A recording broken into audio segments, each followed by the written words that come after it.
All right, you guys, welcome to week 2. So, last week we talked about and introduced you to the world of coaching.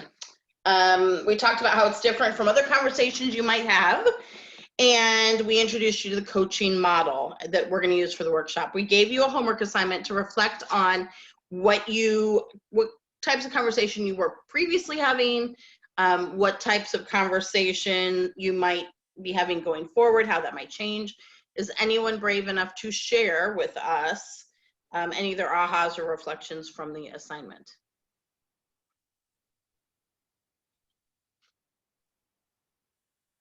And by brave enough, I mean, do you want us to volunteer you, or do you want to volunteer yourself?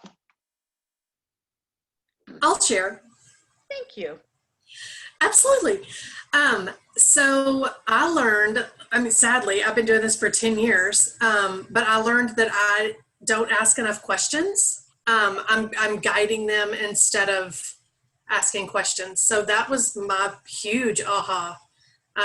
Because I feel, again, as I said it on the homework as well, but I feel like I'm constantly in teaching mode instead of asking, like, what do you want from this? And what have you attempted and all of that. So that was huge for me. Excellent. Yes, I felt like that was one of my big takeaways when I went through it the first time as well as a participant. So anyone else want to share? Karen, can you hear me okay? Yeah. Okay. So I don't know that it was an aha moment, but for me, like, I felt like I got permission last week not to be like their therapist. Yep. Right? Like, I feel like this is a relationship business. And so I've been thrown into these relationships. And sometimes, like, I'm in the middle of some stuff I don't want to be in. So this kind of just gave me permission to redirect and kind of feel like I'm not being heartless, but more just setting boundaries. Yes, absolutely. And we reaffirm that you have permission not to be a therapist. Absolutely. Anyone else want to share?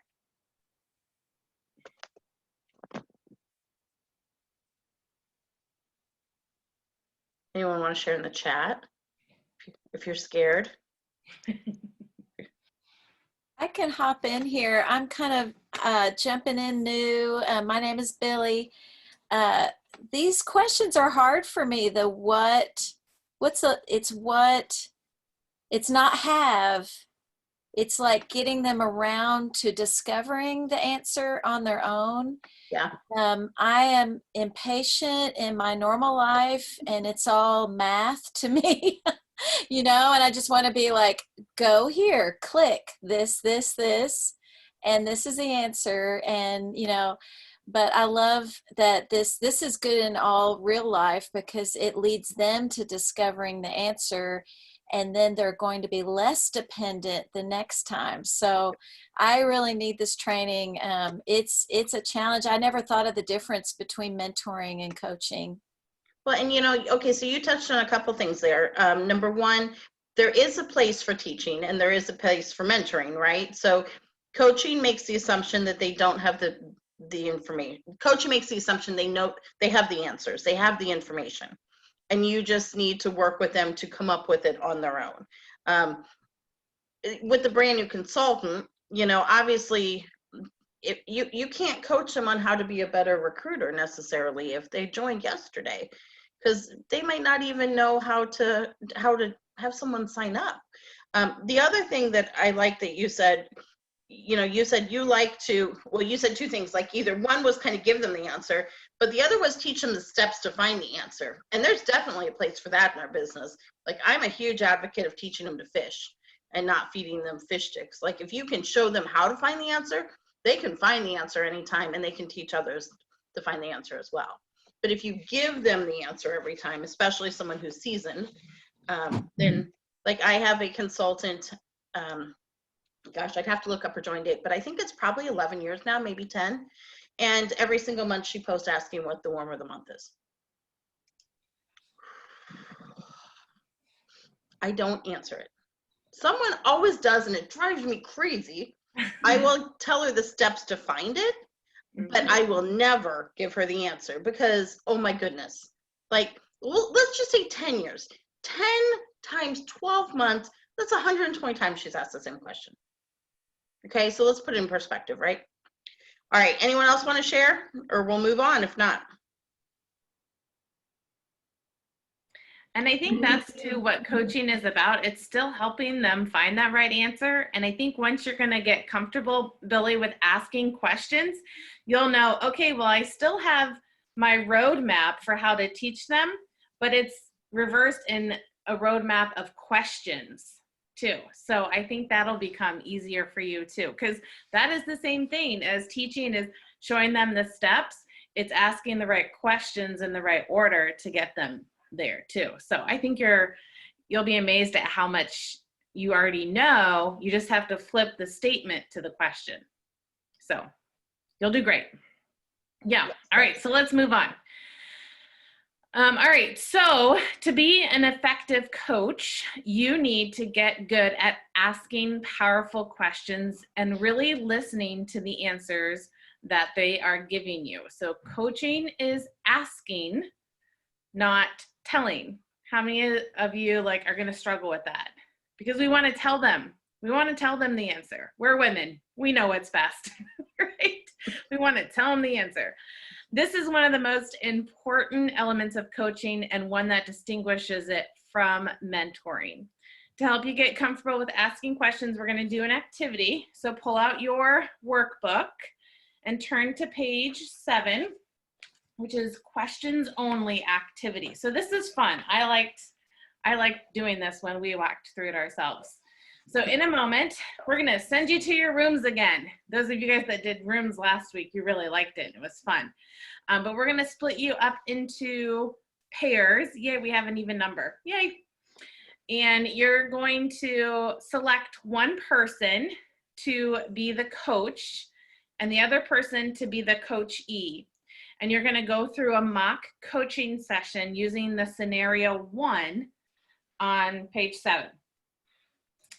Then the coach should begin by asking a question based on the scenario provided. So you already know what your coachee's coming into. This is her problem, okay? So you already know so start thinking of what question would you ask. So the coach is only allowed to ask questions. And remember what Karen and I said last week. It's okay to pause. Don't just think you have to keep coming up with, this is, the more that you start to think about what would be a next question, or, take a moment and think, don't rush through your questions. You may not make any type of statements or offer any advice. You're going to have 2 minutes for scenario 1, and then we're going to tell you to switch up. And then you're going to become the opposite role, and you're going to move on to scenario 2. I will say we have an even number, but I know Amy, unless she comments and tells me otherwise, Amy was jumping on here live, but she also had a Zoom with her coach, with her daughter's coach at the same time. So she said, I'll have it up, but I want to make sure that whoever is paired with Amy isn't left alone. So 2 rooms will have 3 just to be safe. Sure. So you guys can just figure out how you want to work it, if you want to take a little more time, or how you want to do it, if you want to, how you want to flip basically among you guys. Does that make sense? Yeah. So Casey said she's driving, so pair her with Amy, or just keep Casey with us and I'll coach with her or something. Okay, hold on, I can do that. So after 2 minutes, you're gonna switch roles, and then another 2 minutes, and we're gonna end the breakout rooms, and then you will come back here. So any questions? I don't have a workbook with me. So Karen, do we have the questions up on the work? Is the, No, it's Okay. not on the PowerPoint. So it's about Marie shoe time, if I recall, correct? Hold on. Let me look in my binder, my very organized binder, and I will tell you. Right. So Marie, just maybe ask who you get paired with to tell you what the scenarios are. But one is about tying your shoes, and the other one is about handling clutter in offices, which we do not ever have a problem with. Ever. It's never a problem. Scenario 1, as the coachee, explain to the coach, oh wait, hold on. That you don't think you're tying your shoes the best, fastest way. Ask the coach to tell you the way they would recommend. Okay. And then scenario 2, as the coachee, explain to the coach that your office is a mess and you need to figure out a way to get a handle on all the clutter. Ask the coach to recommend a good system for organizing your office. Those are the 2 scenarios. Yep. And they are on page 7 in your workbook. Yep. All right. So are we ready to go? Yep. Okay. So if anyone wasn't with us last week and hasn't been to breakout rooms before, it's going to open the room. You're going to see a pop-up on your screen that invites you to join it. You click to join it, and it does take like a little bit of time, but then it'll populate you in a room with your person. Okay. All right. And yes, we will let you know when your 2 minutes is up to switch roles, and then we'll let you know when it's time to come back in. Yep.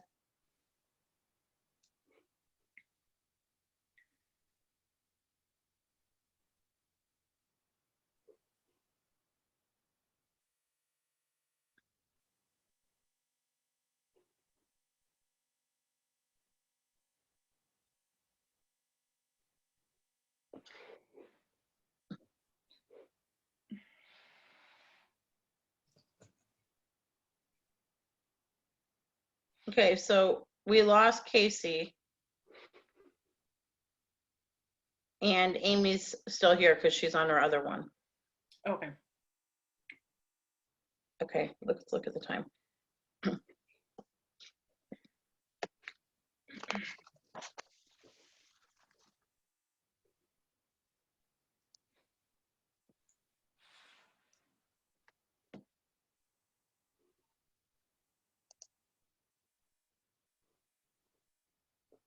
Did you stop the recording too? Oh, I'm about to. Thank you for that reminder. On top of it. Green.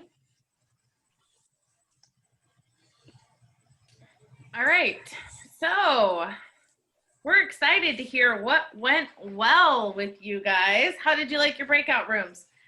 How many of you met somebody new that you had never talked to before? Yay. That's kind of half of the enjoyment of this, doing this too. So, all right, somebody hop on either on the chat or unmute yourself and tell us what went well in either one of the scenarios. I will. Can anybody hear me? Yeah, go ahead, Christy. Yeah. Oh, okay. I really thought it went well when she was asking me questions. I was able to give answers I didn't know how I had in me. Actually, it came pretty natural. And the whole time, I've been one to just want to go, well, let me just show you where it's at, or let me just take you where it's at, or let me just, when I get home tonight, I'll show you. And then last week I was complaining about spoon feeding, so here I am realizing I don't have to do that. That's exactly right. I'm sorry, y'all. My mom's talking to me too, so. Okay. It's okay. What else? Who else wants to share? I will. Can you hear me? Yeah. Hi, Jean. Yep. I had kind of an aha on scenario 1 because when I read it, I'm like, oh, really? Tying shoes? How are we going to do this? I mean, this is the weirdest question. But as Heather and I were going through it, she was the coachee, and I was asking her questions. We got to the point where I said, well, why don't you like the way you're tying your shoes? And she said, because everybody else ties them faster than I do. And I said, but you're getting them done, right? You're tying their shoes and they stay tied. And she said, yes. And I said, well, then what's wrong with that? And we kind of started talking about how we shouldn't be comparing ourselves to other people. If you're getting it done, you're good.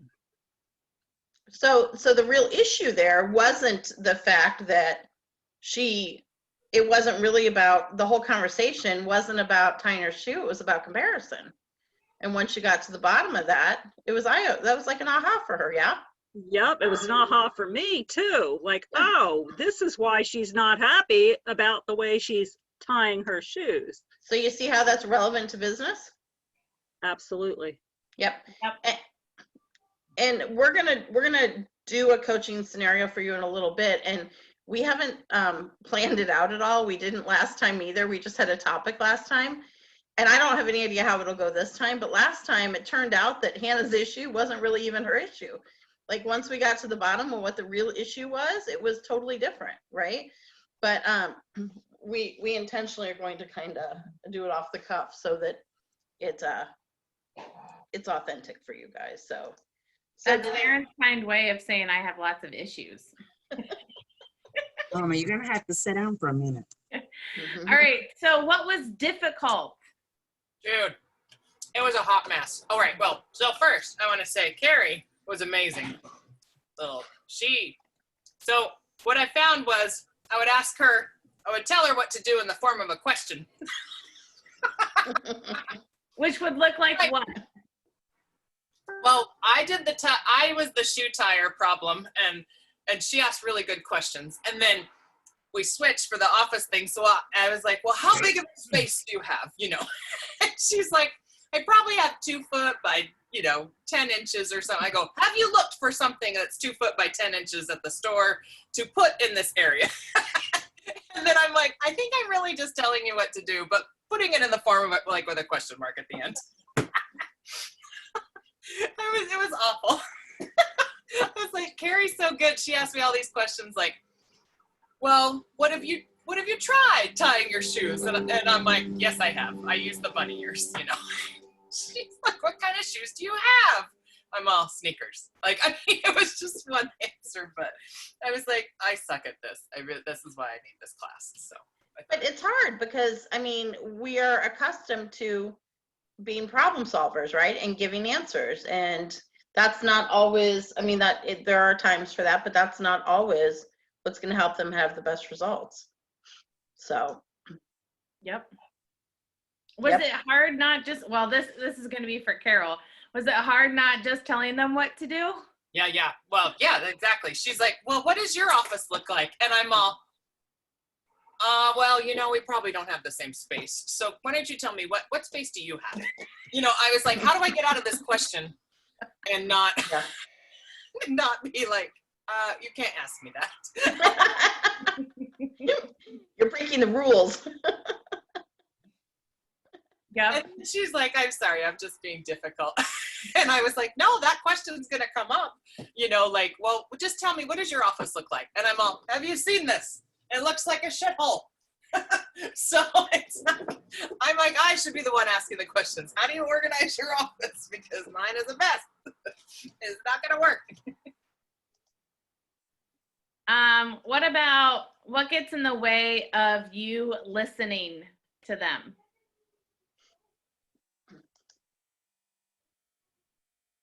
When they're sitting there going on and on and on about something, what gets in your way of listening to their actual answers?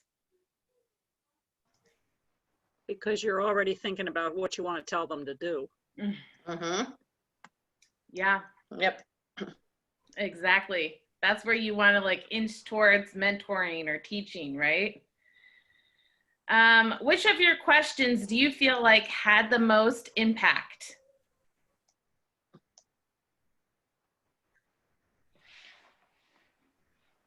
Maybe that's when you started to even like see the wheels start to turn in their head. I think for me, it was when I asked her, what has she tried and what is she willing to try? Good questions. Carrie asked me, what have you tried before? I was like, Yes. I don't know. I mean, like, then I was really required to think. Then I just put flip-flops on and called it a day. Thank you. Yes. Okay, last question for you. How do you know the listener was actually listening to you? So how do you know your coach was listening to you? Staring me down in the eye contact, like really intently listening. Yes. I leaned in when she was talking because I'm thinking I got to really pay attention. So I know what she said. Yeah. So that makes sense. If you're videoing, it's like body language and, eye contact and, that kind of stuff too. What about, you knew that she was listening to you when the follow-up question had to do with something that you just said, right? And kept taking you down. Or if the follow-up question did not have anything to do with it, either what you said was irrelevant or she wasn't listening, right? So we can kind of see the difference there. So how many of you liked that task? You thought, tying your shoe, I teach my, 5-year-old how to tie their shoes. But when you have to break it down and you can only ask questions, it gets difficult. And many of us want to say, just go put on some flip-flops. So anyway, all right, over to you, Karen. All right, I'm trying to get this. It will not stay up, this stupid PowerPoint. Can you guys see it or not? Yeah. Because I cannot, and I can't flip between it. It's super weird. It's like I've lost command of it. I lost being able to see it when I switched out of the full screen view. So maybe you have to switch to full screen because I can see it. Okay. All right. Well, let's try. Now I can move it actually. Super weird. Okay. Okay. So let's talk about powerful questions, shall we? Let's see. And then we're going to do a demo for you right here. Okay. Let's see the coach model and use these questions. Do you want to see these questions and answer? Oh, wait, hold on. Let me speak. Do you want to see these questions in action? We're going to do a role playing, a coaching session for you using the coaching model. As you watch it, please take note of each component and note the types of questions you hear. There's a place to jot down your observations, your impressions, and your questions in the workbook. But on page 8, you're going to find a list of powerful questions first that we're going to go through. It's not an exhaustive list, okay? These are examples of ones that can be done in a coaching conversation. So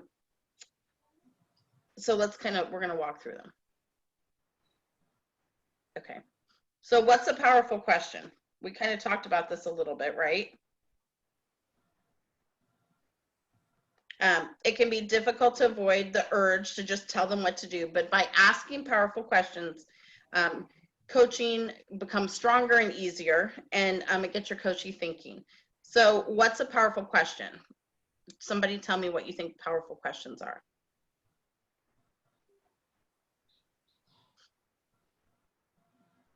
And you could quite honestly just read from the screen. Yeah, open-ended questions. Yeah. They start with what, how, why, when, where, or who. What, how, when, where, or who, not why. So why are they not why questions? Because then they can give you a cop-out. There's Why always is also accusatory. So Right. like, why aren't you this way? Why haven't you done this? Yeah. Or why didn't you try that? How does that make you feel? Put you on the defensive, right? The best questions are usually open-ended. It is okay to ask closed-ended questions if it moves the conversation forward, but the majority of your questions should be open-ended, okay? So, just make sure that you are really steering with the open-ended questions.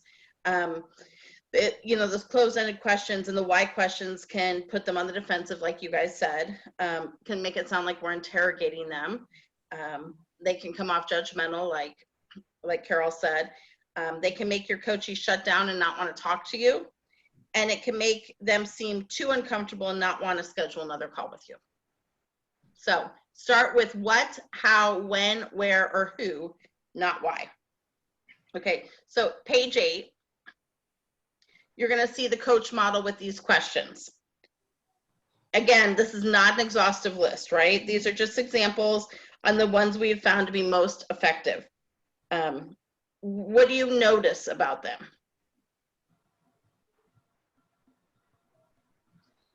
They all help the coachee come up with their own solution. Yep.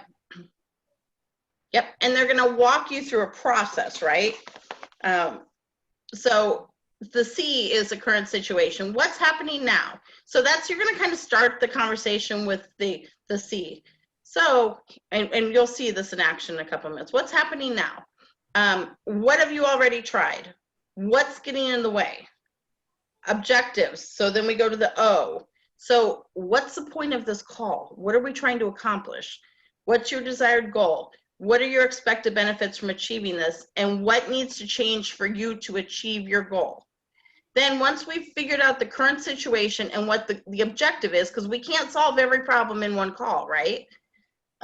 So once we've gone through that and figured out what the goal is for tonight, then we can come up with some alternatives. So what could you do? What options do you have? One of the best questions to ask is, and what else? And what else? What else could you do? And what else do you need to consider? Okay. And then once we have the alternatives and the choices, right? The alternatives being, these are all the different things we could try, then it's time to kind of close that together and come up with some choices. So great idea. Let's make a roadmap or a plan to get you going. So what is your first step going to be? So at that point, we're going to try and get them down to making an action plan. So continue to help them identify 2 to 3 action items for them to work on. So C, current situation, O, objectives, A, alternatives, and CH, choices. Make sense? And this is a flowing conversation, okay? So do you want to see it in play? Yes, they do, by 2 professionals. Okay, so take notes while you watch our fantastic demo. And you might catch our mistakes too, right? So be on the lookout. What are we doing right? What are we doing wrong? They might be staged mistakes, or they might be accidental mistakes. Listen for the components of the coaching model and write down the questions you have, okay? All right, so Hannah, thanks for scheduling a coaching call with me. Thanks for having me. Oh, you're so welcome. Hey, I just want to clarify. I know that, you know, we spent a lot of time chit-chatting throughout the week, but this is going to be a little different. I know coaching is new between you and I, so we will find a time to catch up later on all the stuff that I want to know about your weekend. But let's dedicate this 20, 30 minutes just to coaching, and let's see if we can kick out a solution here to what's going on. So what do you want to talk about? Okay, so I am really working hard on earning this incentive trip. I think my skills are all in the right spot, but I just, those sponsor points, and I cannot recruit somebody for the life of me. Okay. All right, so you want to earn the trip, and sponsoring is a problem. Yeah. How's, let me get my paper because I was unprepared. How do you feel like the rest of earning the trip is going? Is sponsoring the only issue?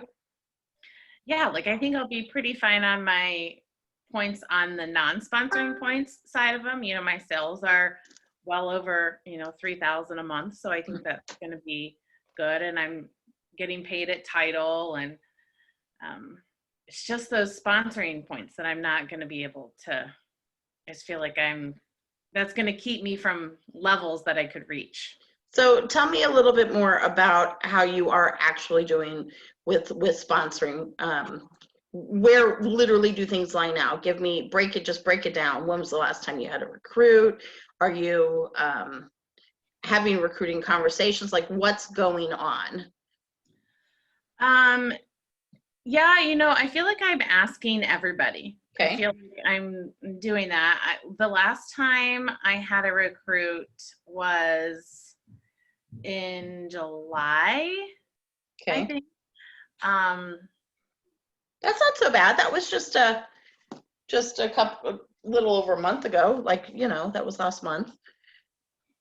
Yeah, you know, and I feel like I'm not able to get them to like even do anything sometimes.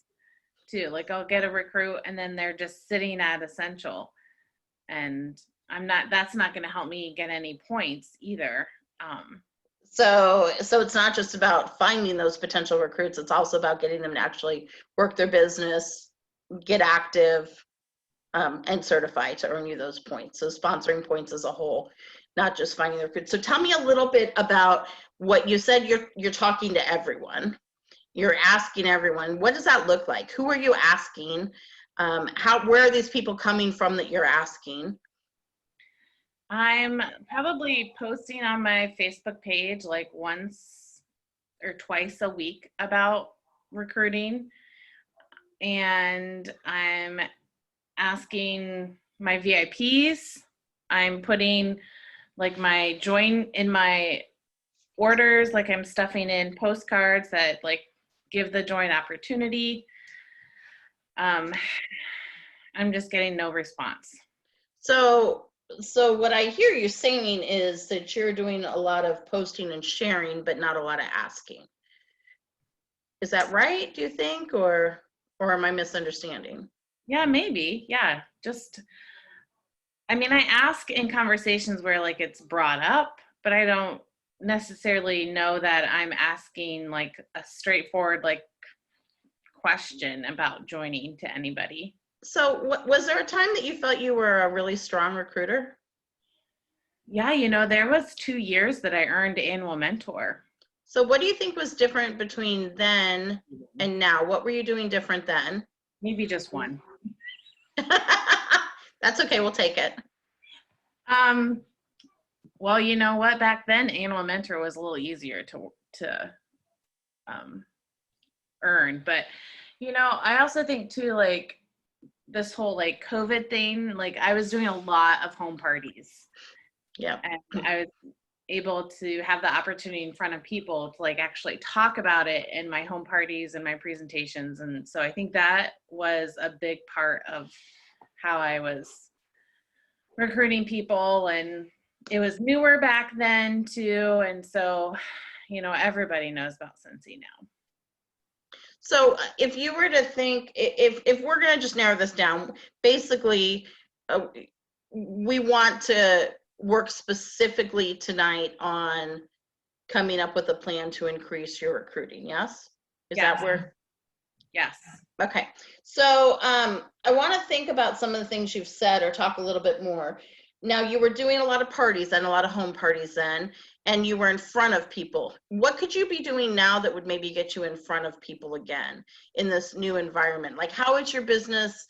How have you modified your business? Because your sales are fantastic. I mean, you sold $30,000 last month.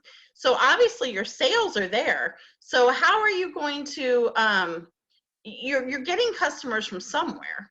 So how is that happening? Tell me a little bit about what that looks like. Like a lot of my sales, I do have Facebook parties.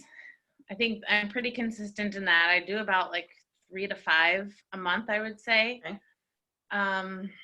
And a lot of my sales just come from my VIP page and repeat customers. And I do a really good job I have a follow-up binder, so I use that a lot too.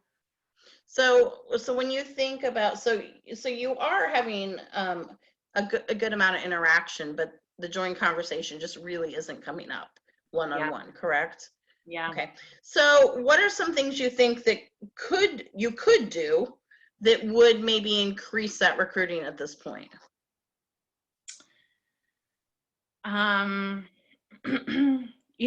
I guess it's having even more than just 3 to 5 Facebook parties. I think it's probably getting my product out there and in front of people as much as possible. Okay. I've been okay with just having 3 to 5, but maybe even just doing more of that, because then I have more opportunity to like doing my live demonstrations in front of people, or having those people partying with me, I guess. And what else do you think? I don't know. Maybe it's even like going through my contacts and reaching out to those that I think would be good at Scentsy, and like having a one-on-one conversation with them, maybe. That's a great idea. What else?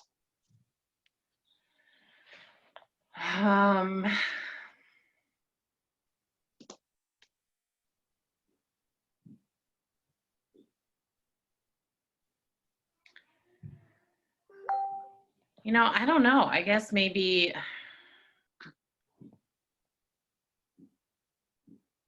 doing a lot more of like hostess flipping too, and Yeah, I maybe was going to ask you about that. Are you doing any hostess flipping?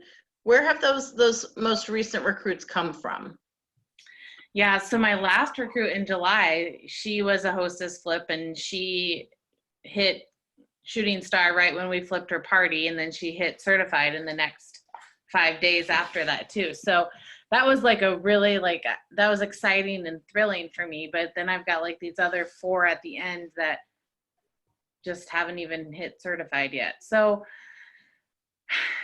yeah, you know what? And I'm not really using the hostess. Like I always put in individual orders, or like I'll just put in orders for my VIP customers, and I'm not using those hostess rewards to do the hostess kit and like to give that away to somebody. So I'm not really good at finding those people to take So it. what do you think would happen if you asked all those hostesses if they wanted to flip? I think I'm nervous about losing my sales. Okay. I can understand why that would be a concern. But I looked at your numbers in the workstation before we got on, and you sold $30,000 last month. That was amazing. So if you flip 4 to 5 hosts at $500 parties, I mean, you're still going to have like $26,000 in sales. I feel like, you'll still be in good shape with that. Yeah, that's true. So, and what do you think the worst is going to happen if you flip all of them and your sales go down? What do you think the long-term benefit is of a recruit versus a personal sale? Well, they're at this point, like I need those points. So that's even more important than my sales points right now. But, I think it's like what you always say is like sales are for today and recruiting is for tomorrow. So you're always really good at telling us that. So that's something that I need to be focusing on, I guess. So what do you think would be the most effective starting place to get you those points at this? We've talked a little bit, you talked about doing more one-on-one, reach out. You talked about really taking advantage of the host coaching. You talked about, maybe those 4 to 5 parties a month aren't enough. Maybe you need to be doing some more.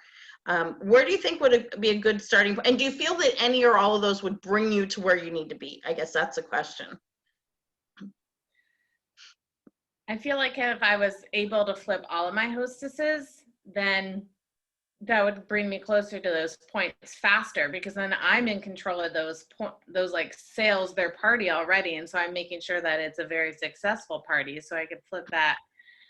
But I probably just need to redo my list of 100. Like it's been probably 2 years since I've done my list, and I hate that, but that's what I used to do back in the day. And so I probably need to do that. So why do you think you haven't done that? Because nobody wants to do that. Nobody wants to sit down and write a list of 100 friends. And it's easier for me to just go on Facebook and just like open up a chat and just say, hey, that's easier than sending a text or a postcard or making a phone call too. It's less awkward too. So do you feel like you're doing a great job at building relationships? Yeah, I'm trying. I'm a lot better. Okay, good. So I think you've listed some really great options for where to start here. What I've heard you say again is your list of 100, maybe freshening that up because it's maybe a little stale and stagnant at this point. When you say that, have you added, are you continuing to update with your new customers on that list, or is that list literally just the same list that you made? Yeah, it's just a non-existent list right now. I haven't really done anything. Yeah. And then you talked about, more parties. You talked about really leaning into those on your VIP page, and the importance of host coaching. And those are all really great things to do, but I don't want to overwhelm you. So I think it's important that we find a starting point and pick maybe one or two of those things that you can implement pretty quickly. So where do you want to start? I think I want to start with definitely the list of 100. Okay. I think that's a great point. And I think just working through that list and maybe even asking them to host first. Sure. I don't know, and then I can flip them and talking about using that kit to get their sales right away too. So I think I really just need to pull out that list and redo it and update it and start from there. And that's a great starting point. I think that'll give you it'll give you a lot of fresh names and a lot of fresh ideas. That's something I think that can be done pretty quickly. And so as we're figuring out when we're going to sit down and chat again, what do you think a realistic timeline is for you to get that done? So I guess if I have a list of 100 and I contact 10 a day, so that would be like 10 days. So maybe like in 2 weeks, maybe Okay. that would be a good time. And how committed do you feel that this is going to put you on the right path? Because you look to me like you have an upset stomach, or like you're not super motivated by this idea. I think it's a daunting task that I don't ever it's not something I like to do, but I know it's essential. Kind of like cleaning your toilet. Like you don't like to do it, but you have to do it. And so I think I think once I get started and I start to see reactions, or I start to see how it's going to help, then I think it'll be good. Okay. All right. So on a scale of 1 to 10, what's your excitement level on this? My excitement level is a -7, but my motivation to get it done, because it's what I have to do to get to Disney, is an 8. Perfect. All right. So let's set a time in, let's say 2 weeks, that we can chat. And at that point, the expectation will be that you've read on that list. You've gone through everyone on that list. If you hit any roadblocks between now and then, we can certainly find another time to chat. And, don't pass up an opportunity on the host flipping and that kind of thing between now and then. But I think that's a great place to start for you, and it'll give you a fresh list, because it sounds to me like maybe that's what you need.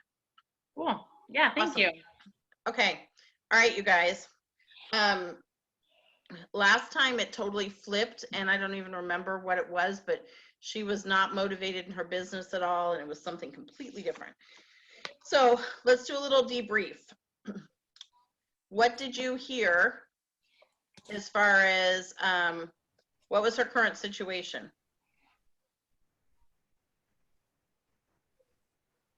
She Somebody wants to just earn tell the us. incentive, but she's not able to recruit. Yep. And did we establish what we should do? What the issue was, and what questions do you think were helpful to pull that kind of information from her? I mean, she knew up front what her problem was, right? So she pretty freely spit that out. So it didn't take a lot of question asking, but she was kind of stuck on what to do and that kind of thing. Did I offer a lot of ideas, and did I teach her on what to do? You said, I hear you posting and sharing a lot, but maybe you're not asking. Yeah, I did. You're right. And then that's when she realized that she wasn't having those one-on-one kind of forceful talks with, asking people. And so I felt like she was kind of at an impasse there. And so that was my way of trying to take the information she'd given and not really teach her, but maybe give her a little inkling in the right direction, right? And that did, you saw the shift, right? Then she was like, oh, da da da da da. So what alternatives was she able to come up with? Well, she mentioned that she did a lot of home parties, and you didn't let her get stuck there. You asked her what can she do to get in front of people again, and so it helped her like cross that bridge and not be stuck. And did you notice when she was talking about what she was doing, they were all super passive things, basically. She was posting on her Facebook page. She was having conversations on her VIP page, and conversations was probably posts. And she was talking about postcards. Those are all passive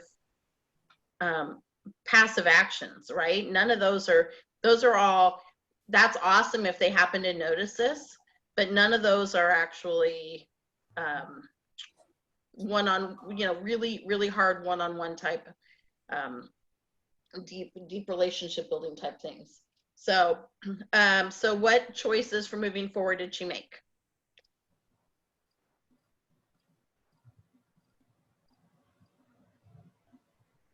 Okay, I have to say, admitting that redoing her list of 100 was akin to cleaning the toilet was the best remark of the whole evening.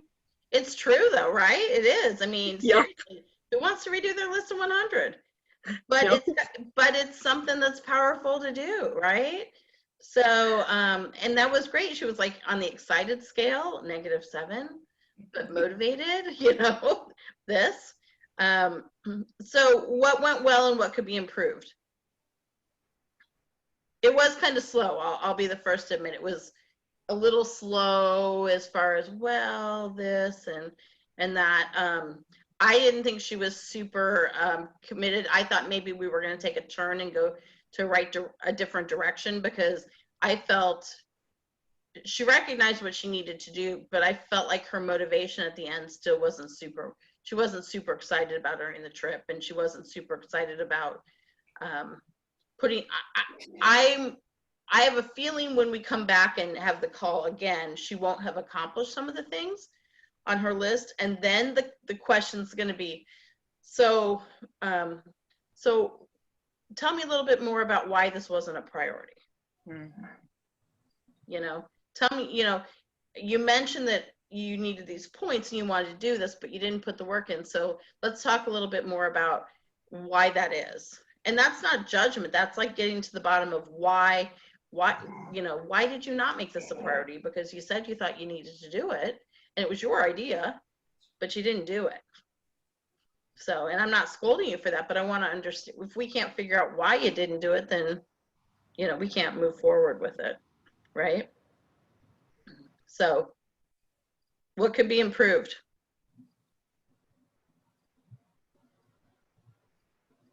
And maybe it was even recognizing that there wasn't motivation there. So going to a question of, so you're saying you want to earn this trip, like why? Why do you want to earn this trip?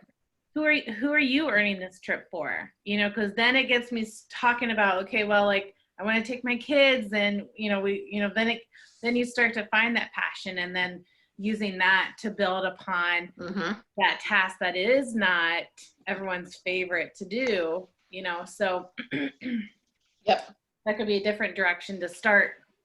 I always like to know why are you wanting to recruit? Why do you want to get points?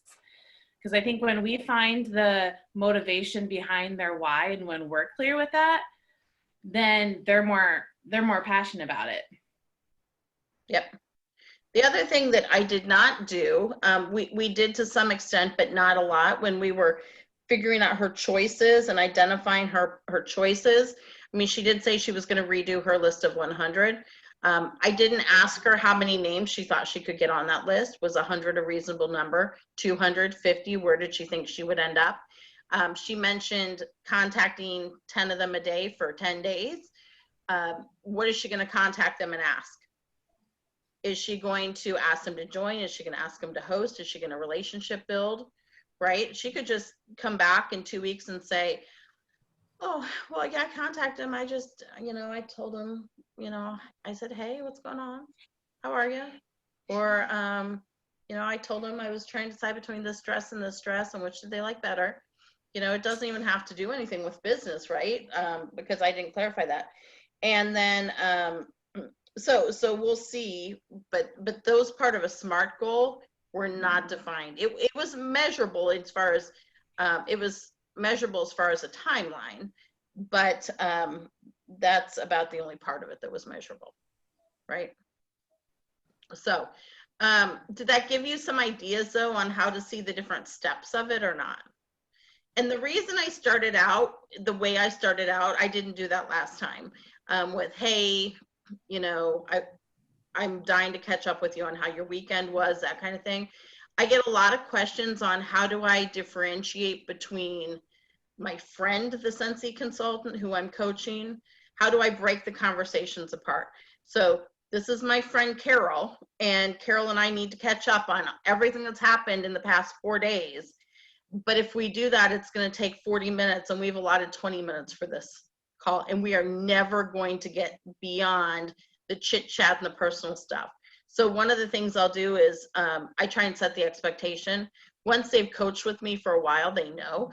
But if it's their first time, or if they're used to mentoring, or they're used to teaching, or God help me if they're used to therapy with me.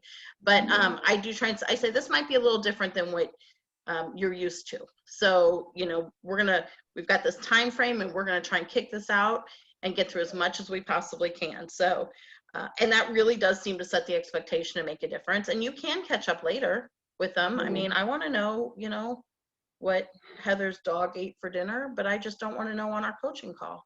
I actually love that because I've had the biggest struggle with that, because I always want to lead with friendship first or relationship first, and then I get stuck. So that was really helpful for me. And I'll say sometimes, like, okay, I'm taking off my friendship hat right now and I'm putting on my superstar director hat, or my sponsor hat, or my director hat, or whatever the case may be. Like, this is, you know, also so that nothing I say hurts their feelings from a friendship perspective as well, because I don't sugarcoat, and most of them know that. But do you know what I mean? Just so we're all clear and we all have the same expectations. All right. All right, so your homework this week is to hold a coaching session with a team member or a family member and use the coach model. So you can even pull out your workbook and have those questions right there in front of you. I know last time we had some that coached their kids through cleaning up their room. I'm sure your husbands or boyfriends or whatever will give you many opportunities this week to be coached through some situations, or maybe that's just mine, but, and then post a summary of what you did well, maybe what you could have done better, or, you know, just how it went. Like, tell us how it went in the Facebook group before next Sunday. So you've got 1 week to post too. So any questions? Pretty easy, right? Easy peasy homework this week. But really take time to think back on how it went, take time to prepare. And as you're going through this throughout the week, if you have questions about how a session went, or if it didn't go the way, I know we had Rachel Field last time, who's one of my downline superstar directors, and her first one was like, I believe 4 hours, and they went through like 2 bottles of wine or something. Like she did, like it did not go as planned. So, and then she was, you know, kind of like, I don't know if I'm going to try again. And I was like, yes, you are. But don't wait until Sunday if you feel like it didn't go right or go well. And remember, give yourself some grace. It's a learning curve. You are going to want, by the time that you get to the third question, you're going to want to teach them, don't do it. Don't do it. All right. And if you have any husbands who, or anyone that you try to coach and they're uncoachable, then feel free to reach out to one of us on that too. Like they don't take you seriously. Like I wanted Steve to be my first session. I wanted to do with him. And I was like, well, what do you want to talk about? He's like, my basil keeps wilting. And I was like, okay, do we have another problem we could work through? And he's like, my basil is so wilty, I can't get it. It was like, so just understand that there are other options if you have uncooperative husbands, and you know. So anyways, all right. If you have any questions, post on the page, and we will see you next week. Yep, sounds good. See you guys. Thanks for coming.